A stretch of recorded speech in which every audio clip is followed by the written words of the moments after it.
ರೀಸೆಂಟಾಗಿ ಸಂಕ್ರಾಂತಿ ಹಬ್ಬಕ್ಕೆ ಹೋಗ್ಬಿಟ್ಟು ಜಿ ಟಿ ಪ್ರಾಡಕ್ಟ್ಸ್ ಅಂತ ಅಂದ್ಬಿಟ್ಟು ಎಸ್ ಪಿ ರೋಡಲ್ಲಿ ಒಂದಿದೆ, ಅಲ್ಲಿ ಹೋಗಿ Insta360 ಬೈ ಮಾಡಿದೆ ಸಂಕ್ರಾಂತಿ ಹಬ್ಬಕ್ಕೆ.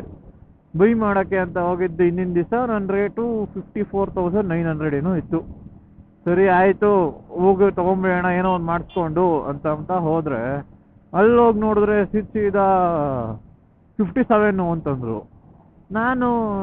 ನನಗೆ ತಲೆಕೆಟ್ಟೋಯ್ತು. ಆವಾಗ ತಿರ್ಗಾ ಆನ್ಲೈನಲ್ಲಿ ಚೆಕ್ ಮಾಡಿದ್ರೆ ಆನ್ಲೈನಲ್ಲೂ 57,900 ತೋರಿಸ್ತೈತೆ.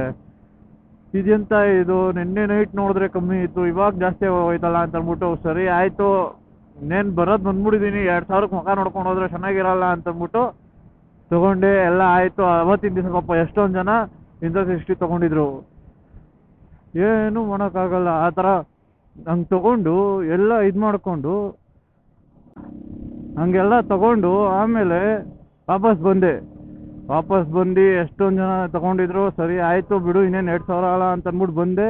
ಆಮೇಲೆ ನೋಡ್ತಾ ಇದ್ದೀನಿ, ಮನೆಗೆ ಬಂದು ಸುಮ್ಮನೆ ಇರು ರೇಟ್ ಚೆಕ್ ಮಾಡೋಣ ಅಂದ್ಬಿಟ್ಟು ಚೆಕ್ ಮಾಡಿದ್ರೆ ಸೀದಾ ತಿರ್ಗಾ 2,000 ಕಮ್ಮಿ ಆಗೋಗಿದೆ.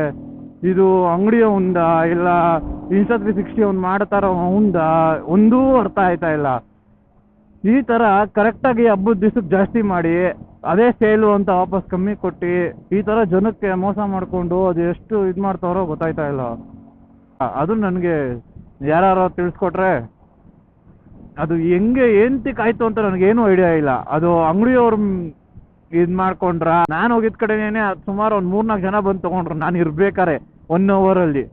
ಇನ್ನು ಬೇರೆ ಕಡೆ ಎಲ್ಲ ಎಷ್ಟು ಜನ ಬಂದು ತೊಗೊಂಡು ಹೋಗಿರ್ತಾರೆ.